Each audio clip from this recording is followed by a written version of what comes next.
Ouais, shalom, shalom, peuple de Dieu. Que Dieu vous bénisse richement. Moi, je suis votre frère Jean-Claude. J'ai un message de la part du Seigneur. J'ai un message de la part du Seigneur. Le Seigneur m'a révélé quelque chose. Il m'a révélé quelque chose. Il m'a dit de dire ça aux enfants, à ses enfants. Donc, quelque chose que j'aimerais vous dire, ça parle de la persécution. Ça parle de la persécution. Bien aimé, la persécution est proche. Voilà, je veux prier, éternel notre Dieu, notre Père Céleste. Nous te disons merci, Seigneur Dieu, Seigneur Yeshua, Amashia. Jésus, que ton nom soit béni, Seigneur Dieu Tout-Puissant, de maintenant et à jamais. Je prie que le Saint-Esprit descende maintenant en ce moment même au milieu de nous, Seigneur Dieu. Car comme tu avais dit dans ta parole qu'au jour de la Pentecôte, ô Dieu Tout-Puissant, ils étaient 120, ô Dieu Tout-Puissant, à la chambre haute. Tout ton coup vient du ciel comme une bruit de vent. Ô Dieu, c'était le Saint-Esprit venant sous forme de feu, se reposa sur chacun d'eux. Et il s'est mis à parler d'autres langues, prophétiser et parler des merveilles de Dieu. C'était des choses que l'œil ne peut pas, l'œil n'a point vu, que les oreilles n'ont point entendu. Seigneur, maintenant, Seigneur Jésus-Christ, je t'invoque, Seigneur Dieu, ce matin, comme le lion de la tribu de Juda. Seigneur, viens pour passer, Seigneur Dieu Tout-Puissant, cet message à tes enfants. Oh Dieu, voilà pourquoi je remets cet moment entre tes saintes mains. Commencez avec nous, Seigneur Dieu, bénis mon frère, bénis ma soeur qui va écouter cette parole, ce message. Que cet message apporte la vie, oh Dieu Tout-Puissant, dans chacun d'eux. Et que chacun, oh Dieu, Dieu Tout-Puissant, chacun prenne, Seigneur Dieu Tout-Puissant, une décision. Seigneur Dieu Tout-Puissant, pour voir que le temps que nous vivons, il y a plus de temps, nous sommes à la fin. Et que Seigneur Jésus, tout se débarrasser de tout le diable. Seigneur, car Seigneur, tu as la parole. Et tu reviens pour chercher la parole. Oui, au nom de Jésus-Christ, que ton nom soit béni de maintenant et à jamais, pour les siècles des siècles. Amen.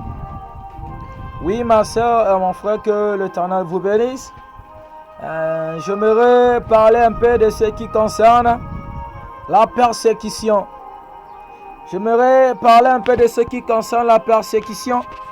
Et je vais lire, avant de commencer, j'aimerais lire un verset pour commencer notre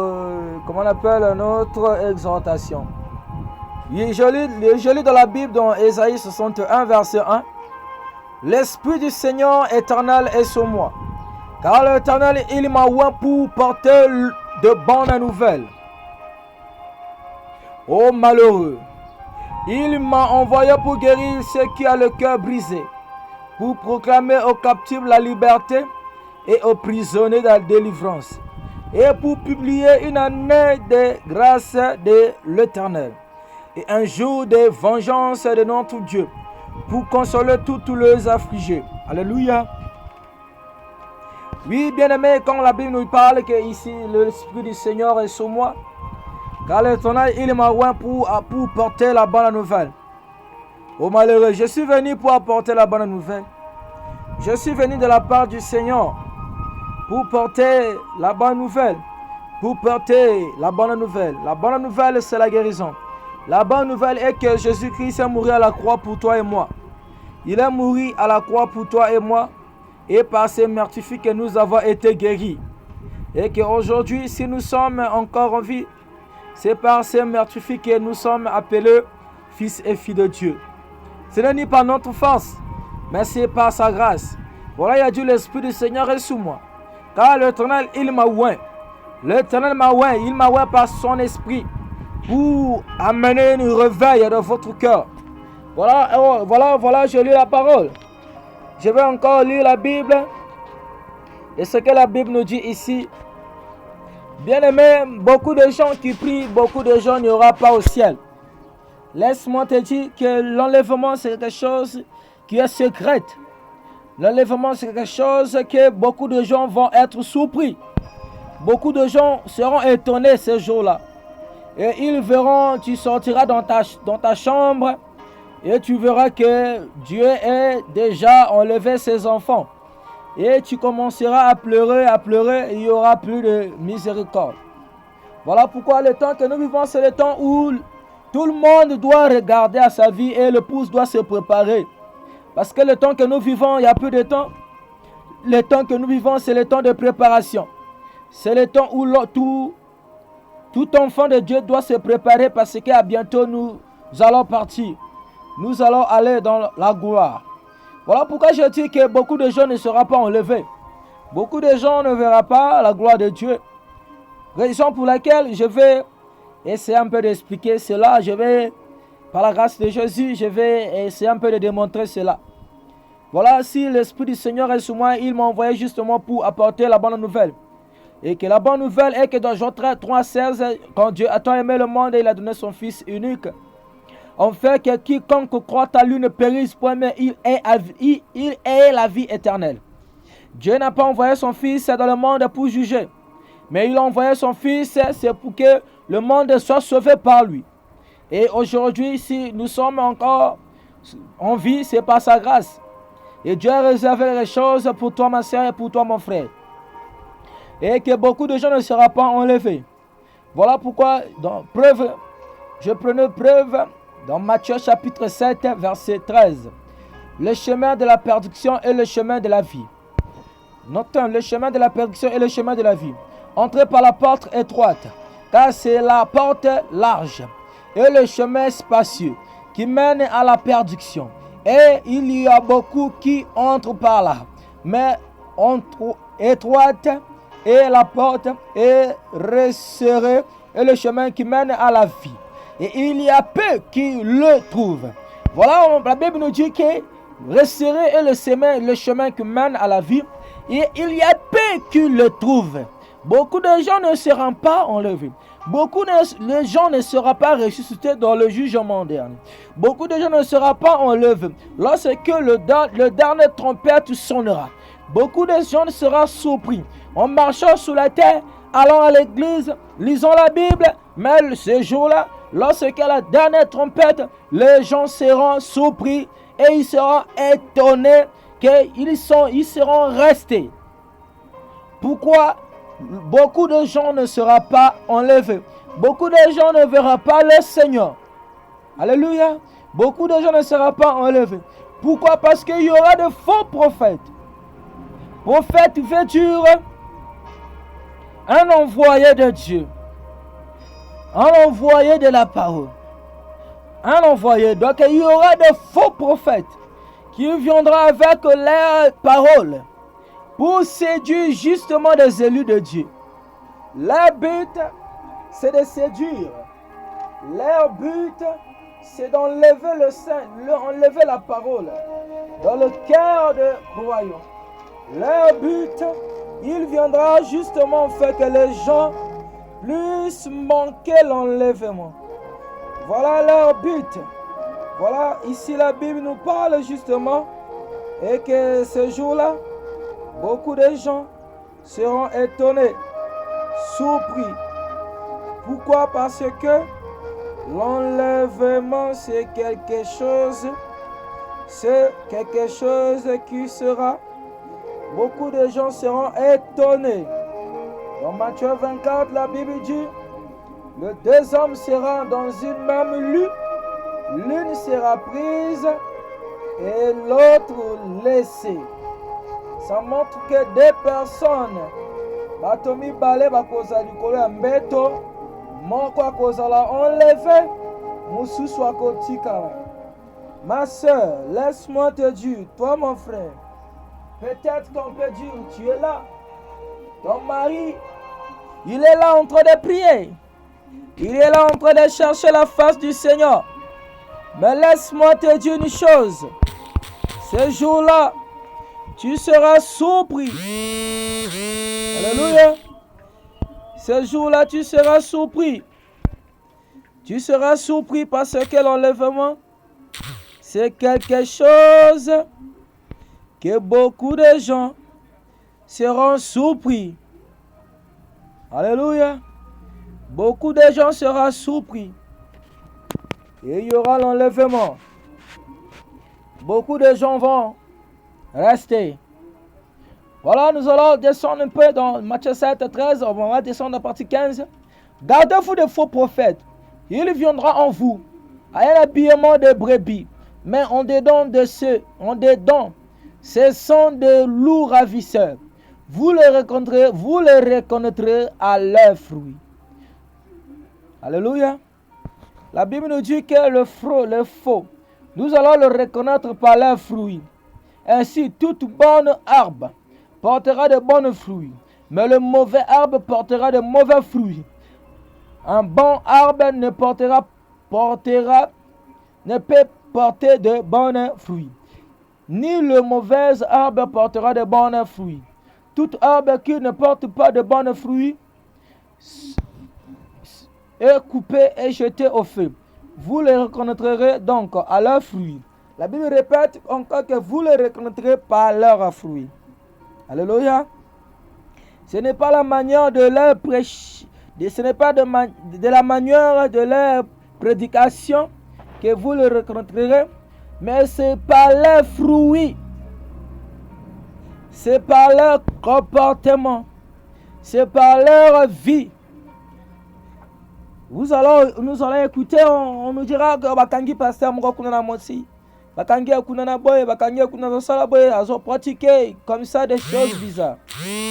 Ce sont ces choses-là que la Bible nous parle, que vous les reconnaîtrez par leurs fruits. Par leurs fruits. Alléluia. Vous les reconnaîtrez par leurs fruits. Nous allons verset 21, toujours dans Matthieu 7. 21. Ceux qui me disent Seigneur, Seigneur, ne rentrera pas tous dans le royaume des cieux, mais celui-là qui fait la volonté de mon Père qui est dans le ciel. Plusieurs me diront en ces jours-là, Seigneur, Seigneur, nous n'avons pas prophétisé en ton nom. Oui, mais tu peux prophétiser dans le nom de Jésus-Christ. Ce n'est pas ça. Ce n'est pas ça votre garantie pour aller au ciel. Tu peux prophétiser au nom de Jésus. Ici, la Bible dit que plusieurs diront, Seigneur, Seigneur, nous n'avons pas prophétisé en ton nom. Nous n'avons pas chassé les démons en ton nom. Tu peux chasser des démons, mais à la fin, tu auras l'enfer. Tu peux prophétiser, mais à la fin, tu auras l'enfer. Pourquoi? C'est la Bible qui parle. La volonté de mon Père. Et la Bible dit que tu peux. Beaucoup de gens diront ces jours-là, Seigneur, Seigneur, nous n'avons pas chassé des démons en ton nom. Nous n'avons pas prophétisé en ton nom. Nous n'avons pas chassé des démons. Nous n'avons pas fait beaucoup de miracles en ton nom. Alors je le dirai de miracles, je le dirai ouvertement. Je ne vous ai jamais connu. Retirez-vous de moi, vous qui commettez les iniquités. Oui, ici, c'est la fruit qui représente l'homme. Voilà, il a dit, éloignez-vous de moi, l'ouvrier des iniquités. Vous les enfants de Dieu, nous les enfants de Dieu, nous qui prient. Nous vivons dans l'âge où tout le monde doit regarder à sa vie. Et que tu peux prophétiser, tu peux chasser les démons, tu peux prier, tu peux avoir des visions. Ce n'est pas ça qui montre que tu auras l'enlèvement. C'est ici, il y a une seule chose, voilà, pour la Bible dit que éloignez-vous de moi, l'ouvrier des iniquités. L'ouvrier des iniquités. Ici, nous allons encore aller lire dans la Bible, dans le livre de l'Apocalypse. Ici, dans l'Apocalypse, chapitre 12. Apocalypse 12, verset, nous allons commencer de lire verset 1. La Bible dit qu'un grand signe parut dans le ciel. Une femme enveloppée d'un soleil, la lune sous ses pieds, et une couronne de 12 étoiles sous sa tête. Bien aimé, remarquez, ici la Bible nous parle de cette femme donne signe. La Bible dit qu'une femme.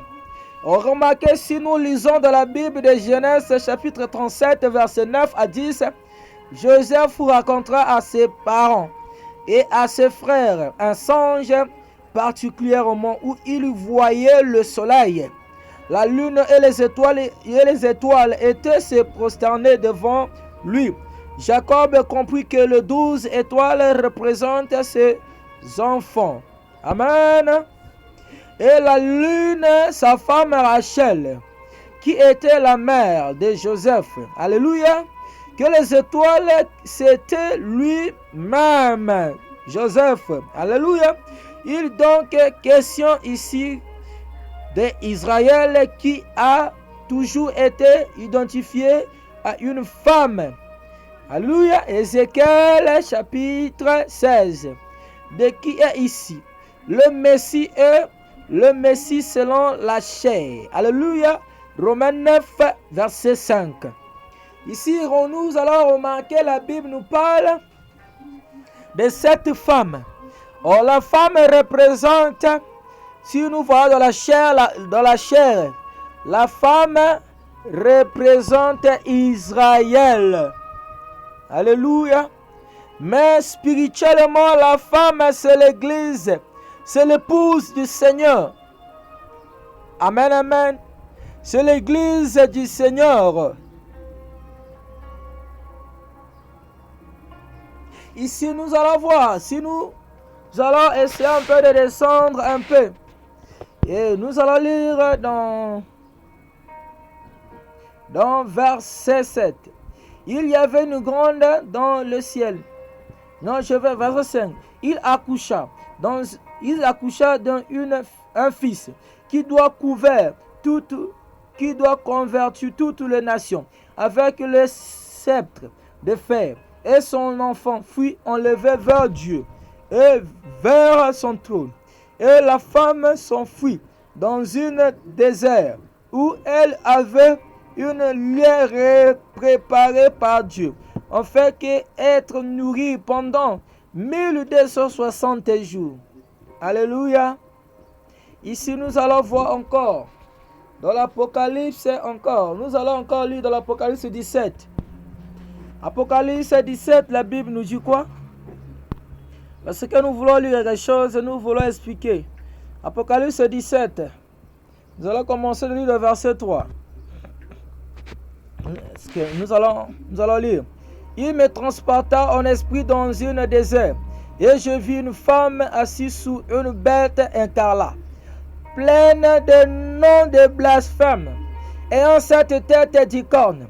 Ces femmes étaient vêtues de pourpre et d'écarlate, et parce que parures d'or, de pierres précieuses et de perles, et elles tenaient dans la main une coupe d'or remplie d'abominations et de l'impurité de sa prostituée. Sous son front était écrit un nom: Mystère Babylone la grande, la mère des impudiques et de l'abomination de la terre. Et je vis cette femme ivre du sang des saints. Cette femme, ici la Bible nous parle, excusez-moi. La Bible nous parle que cette femme, dans leur nom écrit, souffrant, était écrit un nom Mystère Babylone la grande, la mère des impudiques et de l'abomination de la terre.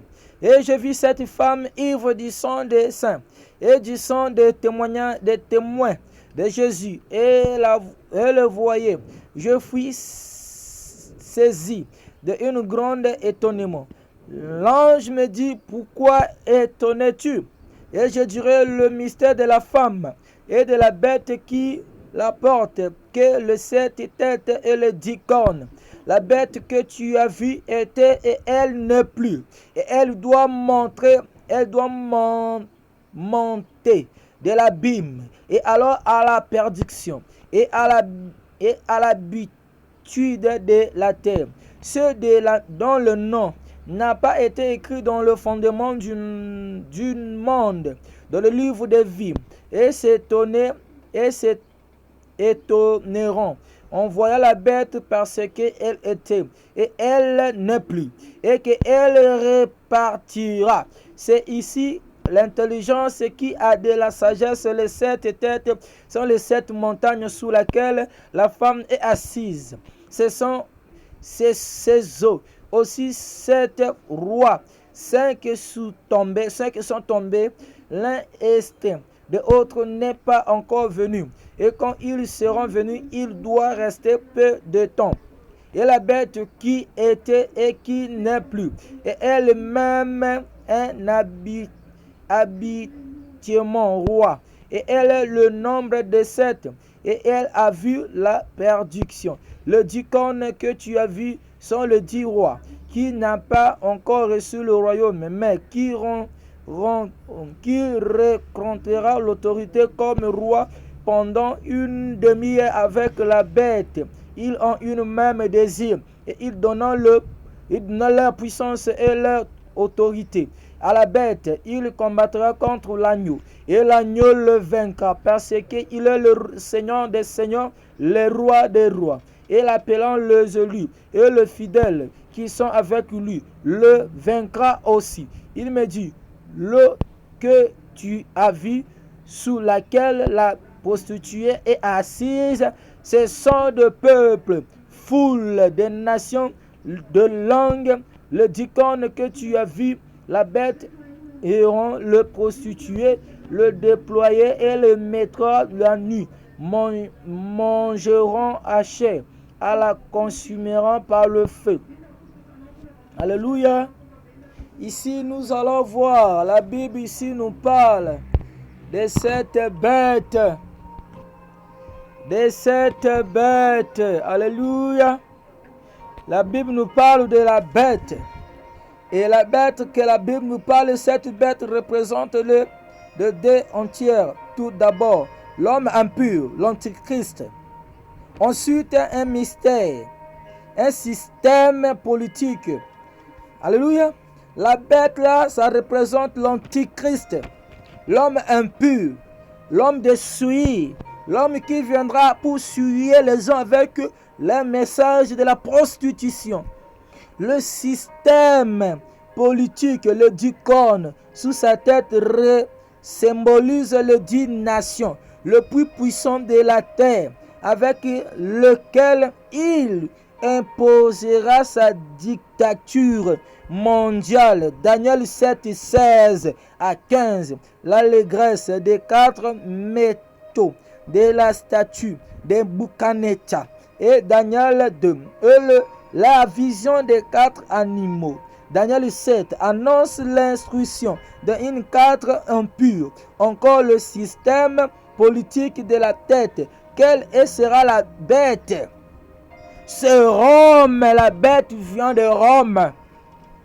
La bête que la Bible nous parle vient de Rome. La bête que la Bible nous parle, il viendra de Rome. Ici, la Bible nous parle de la bête, de cette bête.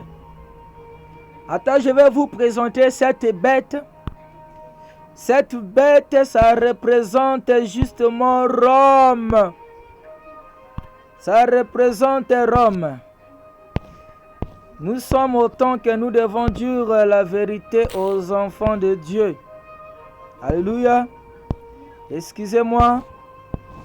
Cette bête que la Bible remarque ici. Là, on nous parle des statues de Boukanetcha. Premier empire, 4 empires. Empire babylonien. La tête, c'est empire babylonien. Empire médo-perse. Ici, la Bible parle d'empire médo-perse. Médo-perse. Et ici, la Bible parle d'un empire grec. Amen. Et empire romain. Médo-perse, ici, ça représente Russe, la Russie. Dans l'époque, c'était la Russie. Empire Babylone. Ici, la Bible nous parle de Babylone. Donc, lorsque la Bible parle dans Apocalypse, chapitre 3, verset 7, la Bible parle, je connais, dans l'âge de l'église de Thyatire, il a dit ceci de Philadelphie. De Thyatire, putain, excusez. Il a dit que la Bible nous parle ceci, que je connais là où tu es est le trône de Satan. Amen. Là où tu es le trône de Satan. Donc, l'adoration des idoles ont commencé à Babylone. À Babylone, c'est là où Satan avait placé son trône. Amen. Lorsque le diable était précipité dans l'Apocalypse, chapitre 12, verset 7, une guerre de le ciel, Michel et ses gens combattent contre les dragons, les dragons contre les anges. Il fut le plus fort, il était précipité sur la terre. Lorsqu'il est tombé sur la terre, il est venu pour amener l'adoration. Oh, l'adoration a commencé où? L'adoration a commencé dans Babylone. C'est là où Satan avait commencé son trône. C'est là où Nimrod a voulu que les gens puissent l'adorer. C'est ça l'idolâtrie, là où l'idolâtrie a commencé. Et après Babylone, il était battu par Médo-Perse. Médo-Perse, lorsque Médo-Perse a battu Babylone, Médo-Perse a récupéré toute cette idolâtrie et la magie. Lorsque Médo-Perse a récupéré cette magie, et Médo-Perse, il était battu par Grèce. Empire Grèce. Lorsque Grèce a battu Médo-Perse, Grèce a récupéré cet système, cette magie. Après, Grèce a été battue par Rome. Alléluia. Dans 3 siècles. 3 siècles avant Jésus-Christ. Les Romains ont leur empire. Après 3 siècles, les Romains ont battu et les Romains ont récupéré en 1400. Remarquez, en 4706, empire des Orients détruira en elle. Et de 2 pieds, ça représente les deux impurs. Les deux impurs dans le côté romain. Amen. Pied d'argile. C'était Rome, les 2 pieds. Et tous les 2 pieds. Rome, ça représente Rome. Et ici, si nous allons voir, ça représente des côtés de Rome. Amen. Rome méditerranéen. Rome méditerranéen et armé. Rome méditerranéen et Rome impur. De tous les deux là, remarquez ici, la Bible nous parle. Je vais aller un peu vite. Amen. Je vais aller un peu vite. Et lorsque Rome a récupéré cela, en 1453, Rome, il est allé. Parce que Rome, il commençait à gouverner sur la terre. Lorsque Rome commençait à gouverner sur la terre, et il y avait une nation qui était têtue que Rome ne pouvait pas le gouverner, c'était Israël. C'était la nation juive. C'était des juifs. Ils étaient têtus parce qu'ils adoraient leur Dieu. Et Rome ont quitté Rome, les Romains ont quitté Rome et ils ont parti jusqu'à là-bas, en Israël. En Israël. Et ils ont placé leur dictature, leur trône là-bas en Israël. Et ils ont amené des Juifs et ils ont persécuté des Juifs qui vont adorer le vrai Dieu. Et après avoir persécuté des Juifs, comme Rome, il a récupéré, n'oubliez pas, là c'est comme Rome, il a récupéré toute cette puissance-là. Rome commençait à dominer. Alléluia. Rome commençait à dominer. Rome commençait à dominer. Rome commençait à dominer. Rome commençait à manifester, à manipuler. Rome commençait à manipuler. Remarquez, nous allons lire. Parce que ici, lorsque la Bible parle de l'âge des Perparam, dans Apocalypse chapitre 2, verset 12. L'âge des Perparam ici, Et on parle que qui a transporté ce truc-là ici. Écoutez, écrit aussi à l'ange de l'église de Perpagame. Voici ce que dit celui qui a l'épée, aiguillon et deux tranchants. Je connais tes œuvres et le lien. Alléluia. Et le lien où tu habitais, à savoir là où est le trône de Satan. Alléluia. Écoutez, on a bien dit de l'âge de Perpagame que là où tu te trouves est le trône de Satan. Amen. Alléluia. Et il est venu par Nicolaïm. Amen. Nicolaïm. C'est lui qui a commencé, qui a mené le Dieu là. Amen. C'est lui qui a mené cette idolâtrie là-bas. Et remarquez, depuis ce jour-là, Rome a récupéré cette idolâtrie. Il a mis ses statues. Il a enlevé le statut de Boukhanatar. Il a mis le statut de Maman Marie. Il a placé 7 statues de Maman Marie. Il a placé des chapelets. Il a placé des croix. Il a placé des hansons. Il a placé toutes ces choses-là. C'est les trucs. Et lorsque la Bible nous parle de cette bête de l'Apocalypse 13, et la bête qui montait de la mer s'identifiait à l'antique Machia. L'anti-Machia, ça veut dire l'antichrist. L'anti-Machia. Ça veut dire que l'adversaire de Messie, l'adversaire de Machia, la mer a téléché. Ici, nous allons voir Apocalypse 13, 1. Cette bête, il était là en train de monter. Oh, lorsque nous allons lire, la Bible parle que cette masse, cette foule, ça représente masse, ça représente beaucoup, ça représente foule de personnes. Amen. Et cette bête, ça représente pape. Ici, lorsque nous voyons dans Apocalypse 17, la femme que vous voyez, c'est l'église. Église Rome. Et écoutez-moi bien. Cette femme que vous voyez, c'est Rome. Cette femme que vous voyez, excusez, c'est l'église. C'est l'église romaine. N'oubliez pas que celui qui a reçu toute autorité, celui qui a reçu toutes sortes de magie, celui qui a mené cette magie et il a placé toutes ces choses-là. Dans les églises aujourd'hui, il y a des désordres, des femmes prêchent, des choses comme ça, des choses bizarres, saletés. Cette bête que la Bible nous parle, la bête, ça représente lui-même. Ça représente, n'oublie pas que la bête, ça représente justement une puissance. Amen. L'église romaine, c'est la femme. La bête, c'est lui, le pape. Et la Bible nous parle, nous allons lire, et le dragon lui donna sa puissance. Amen.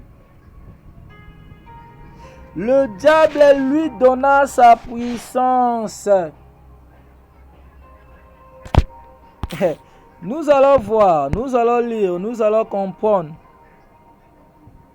Ici la Bible, ce sont ici les 7 cornes.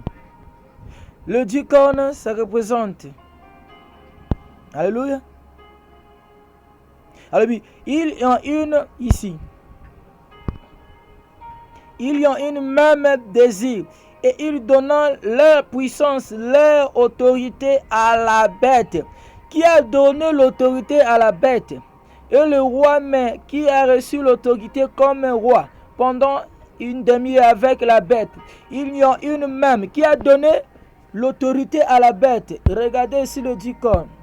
Le 10 cornes que tu as vu sont les 10 rois qui n'a pas encore reçu de royaume, mais qui reçoit l'autorité comme un roi pendant une heure avec la bête. La bête est lui-même le pape. Maintenant, qui a donné la puissance à la bête. C'est Satan lui-même. Là, on a bien dit que le dragon lui donna sa puissance. Lorsque la Bible parle du dragon, le dragon, ça représente lui-même le diable. Le serpent, ça représente lui-même le diable. Et le dragon lui donna sa puissance. Il a donné son autorité à la bête. Et il combattra contre l'agneau. Ici, regardons. La Bible dit, il combattra contre l'agneau et l'agneau le vaincra. Parce qu'il est le Seigneur des seigneurs, le roi des rois. Et les appellera les élus. Et les fidèles qui sont avec lui le vaincra aussi. Nous allons vaincre le diable, nous allons vaincre Satan, nous allons vaincre tous les sorciers là. Parce que dans la même manière que le diable a donné son pouvoir à ses enfants, Dieu nous a donné aussi un pouvoir de dominer sur lui. Amen. Ce sont aussi les sept. C'est ici à l'intelligence qui a de la sagesse. Les sept têtes sont les sept montagnes sur lesquelles la femme est assise. Si tu as la sagesse, tu pourras calculer et comprendre le nombre de la bête. Tu pourras comprendre qui est la bête. Cette bête avec cette colline, c'est Rome. Alléluia. Cette femme, ça représente l'église romaine, catholique. C'est lui. C'est lui, mon frère, ma soeur, c'est lui. La Bible dit que ici, regardez ici. Ici, la Bible nous dit, la bête que tu as vue était et elle n'est plus. Et elle doit monter de l'abîme. Pourquoi la bête que tu as vue, elle est et elle n'est plus? Ça veut dire que ce sont des papes. Une autre pape est venue et mourit. Il y a une autre remplaçant qui est venu. La bête qui était, il n'est plus. La bête qui alla à la perdition. Cette bête alla à la perdition et à l'habitude de la terre. C'est de le nom. L'habitude de la terre. C'est le nom n'a pas été écrit dans la fondation du monde, dans le livre de vie. C'est étonnant de voir la bête parce qu'elle était et elle n'est plus et qu'elle repartira. Ici, lorsque la Bible nous parle de problème de la prédestination, la Bible nous parle ici de la prédestination, mon frère, et que le nom n'a pas été écrit dans la fondation.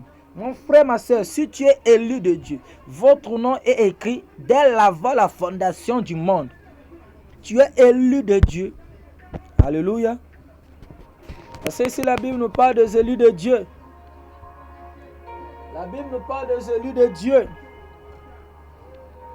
Et cette bête, nous allons comprendre, c'est l'Antichrist. Et l'Antichrist, c'est lui-même, c'est lui-même,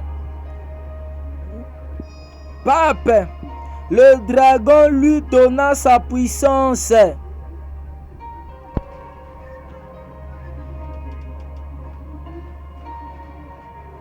Amen. Ce sont des choses. Alors, bien aimé, je vais essayer un peu de parler de ce qui va arriver. Le monde que nous vivons aujourd'hui, il y aura des choses qui vont arriver. Absolument au moyen du conseil au communisme et de l'église. Ce son semblera peut être tiré par le chevet des sangs. Écoutez, c'est l'église catholique qui va prendre le contrôle. C'est l'église romaine qui le fait. Et c'était à rejeter le système mondial de l'église romaine aura le contrôle. Cette image de le système de l'église obéira à Rome parce que c'est Rome qui contrôlera l'or du monde ainsi toutes les choses. Ça veut dire que l'église romaine qui va contrôler. Il n'y aura qu'une seule monnaie que nous allons manger. Cette monnaie c'est Rome. Rome c'est héros. Héros c'est Rome. C'est-à-dire que c'est Rome qui va contrôler ce monde. C'est Rome qui va contrôler l'humanité. C'est Rome parce que c'est lui qui a reçu cette puissance. C'est lui qui va recevoir les richesses du monde. C'est Rome qui va recevoir toutes ces choses là.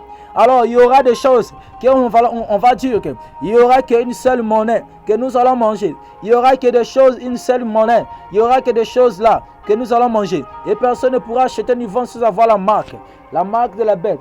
Rome va contrôler tout. Rome va contrôler l'argent. Rome va contrôler la monnaie. Rome va contrôler toutes choses. Mais alors qu'il fera, c'est là quand il verra sera, le juif recevra le baptême du Saint-Esprit. Il y aura dans une réveil informel. Réveil fermera le ciel comme au jour de Noé, au jour de Élie. Écoutez, le système mondial. À bientôt là, nous allons voir le système mondial. En ce moment là, il y a 3 églises. Il y a 3 églises qui sont rassemblées. Catholique, christianisme, bouddhisme et comme ça, judaïsme. Des 3 religions. C'est ça qu'on appelle christ-judaïsme. Ce sont les 3 religions christ-judaïsme. Ce sont les 3 religions qui vont se manifester. Monde devant apparu dans un système mondial, l'église où se retrouvera dénuée de tout cela. Il ne pourra pas acheter ni vendre sans avoir la marque de la bête sous la main et sous cette marque, sous la tête. Signifie qu'il devait adopter la doctrine du système mondial. Donc nous allons adopter ce système de l'église catholique qui va annoncer que le mari, les femmes peut se marier, homme peut se marier, des choses comme ça bizarres. Les gens vont accepter et que personne ne prêchera au nom de Jésus, personne n'enseignera le nom du Seigneur Yeshua, personne ne prêchera, personne n'enseignera, personne ne priera au nom du Seigneur Yeshua, ni enseignement au nom de Yeshua. Et les gens vont accepter ces choses-là parce que les gens vont rentrer dans ce système mondial, acheter ni vendre sans avoir la marque de la bête sous la main et sous la tête. La tête, cette marque sous la tête signifie qu'il devait adopter la doctrine du système mondial de l'église qui est celle de la Trinité. La Trinité, ça veut dire de 3 personnes, de 3 choses. 3 choses et 3 églises. Donc les gens vont accepter tous les 3 églises là.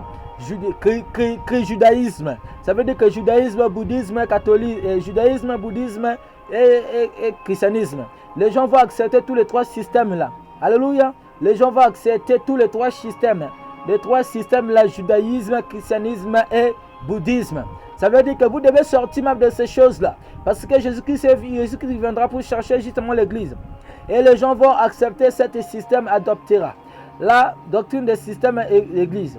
Donc lorsqu'elle parle de signification qu'il devait adopter la doctrine du système mondial de l'église qui est celle de la Trinité, de leur tête. Donc ça veut dire que de leur front, ça représente, les gens vont accepter ce système de l'église. De l'église là, l'église Babylone, l'église romaine, l'église Rome, Babylone la grande, la mère des impudiques. La marque sous la main signifie qu'il devait faire la volonté de l'église mondiale. Donc les gens vont accepter, les gens vont faire la volonté de l'église mondiale. Les gens vont accepter tout ce que l'église mondiale lui dit. Les gens vont pratiquer tout cela. C'est là que l'on appelle dans leurs mains, avec toute la puissance. Amen. De l'église mondiale. Et avec toute cette puissance, le système de l'église persécutera la véritable épouse.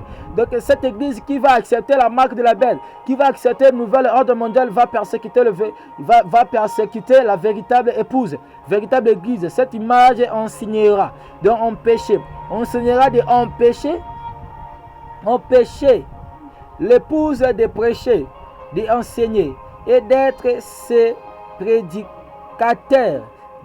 Se verront interdits d'apporter le réconfort et la vérité aux gens qui ont besoin, mais avant que l'Antichrist et personne prenant le contrôle de tout ce système mondial de l'Église, la véritable Église sera enlevée de ce monde et elle sera avec le Seigneur.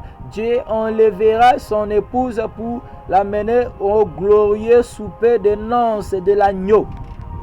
Bien aimé, c'est un peu ça. Donc c'est que en ce moment, c'est la persécution. statue de Boukanetcha, ces choses-là vont encore revenir. Il y aura la persécution, où les gens vont accepter la marque de la bête, où les gens vont accepter cette nouvelle système mondial. Deux femmes peuvent se marier, des choses là. Beaucoup d'églises vont accepter cela et ça va amener l'idolâtrie, l'empire, l'impurité, la séduction, l'impurité, la saleté, l'homme impur, l'antichrist. C'est lui la bête, c'est lui la bête qui va amener toutes ces choses-là. Nous sommes à la fin. C'est le temps où nous devons chercher le Saint-Esprit. Parce qu'une véritable église du Seigneur vont chercher. Ils vont chercher le Saint-Esprit. C'est le temps que nous devons chercher le Saint-Esprit parce qu'il y a plus de temps. Que le Seigneur vous bénisse. Et qu'en ce moment, si au bon de la caté, c'est le moment que vous devez chercher la face du Seigneur. Parce que la persécution arrive. Alléluia. C'est le temps. C'est le temps que nous devons chercher la face du Seigneur. Que le Seigneur vous bénisse. Je suis évangéliste, votre frère Jean-Claude. Je suis appelé par Dieu. Voilà pourquoi je suis vraiment content de causer et que Dieu vous bénisse. Tout le monde au nom de précieux Seigneur Jésus-Christ. Ça va pas m'bolabino, abaksabino ebele na kombo na Jésus-Christ de Nazareth, le témoin fidèle, Seigneur Yeshua Amashia. Je suis demandé, prions et disons tous Amen.